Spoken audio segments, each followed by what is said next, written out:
Hello বন্ধুরা, good morning.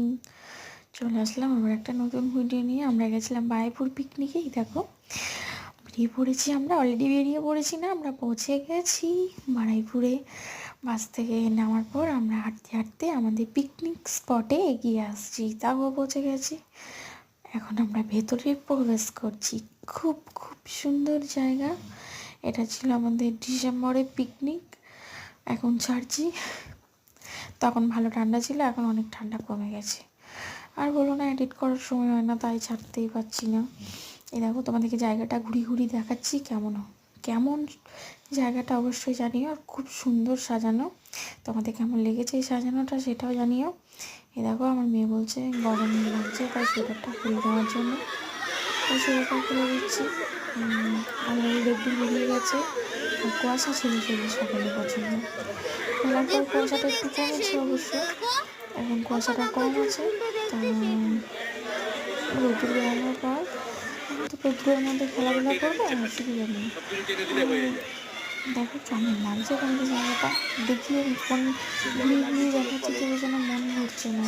এত সুন্দর জায়গাটা, খুব সুন্দর। আমরা ভীষণ আনন্দ করেছি, ভীষণ মজা করেছি।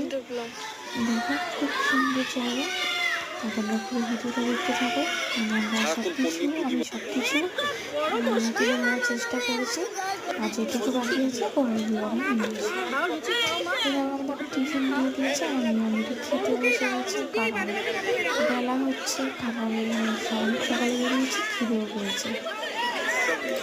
বাচ্চা কাচ্চারা প্রথমে খেয়ে নিচ্ছে, তারপর বড়রা খাবে। যাই হোক, ওদেরকে আগে খাওয়ানোর পর তারপর আমরা খাবো। কারণ আমাদের থেকে প্রথম বেশি ওদের খাওয়াটা, কারণ দেরি হলে ওদের গ্যাস হওয়ার চান্স বেশি থাকে। তার জন্য মেয়েকে তাড়াতাড়ি বসে দিয়েছি।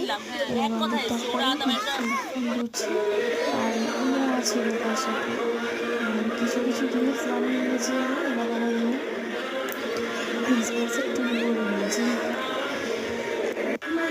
টুপিটা একটু উঠিয়ে দিলাম, কারণ চোখটা করে ডাকা পড়ে গেছিলো। এই দোলনায় কি কাণ্ড বাবা, বাচ্চাদের লাইন রীতিমতো দোলনায়, কি লাইনের পর লাইন। আমার মেয়ে তো সারাদিন আমাকে জানিয়েছে দোলনায় দুলবো সারাটা দিন। কি অবস্থা এই দোলনা করে। অবশ্য দোলনাগুলো একটু প্রবলেম ছিল, দোলনাটার সাথে দোলনাটা ধাক্কা লেগে গেছে, মাঝে মধ্যে একটা ছিল।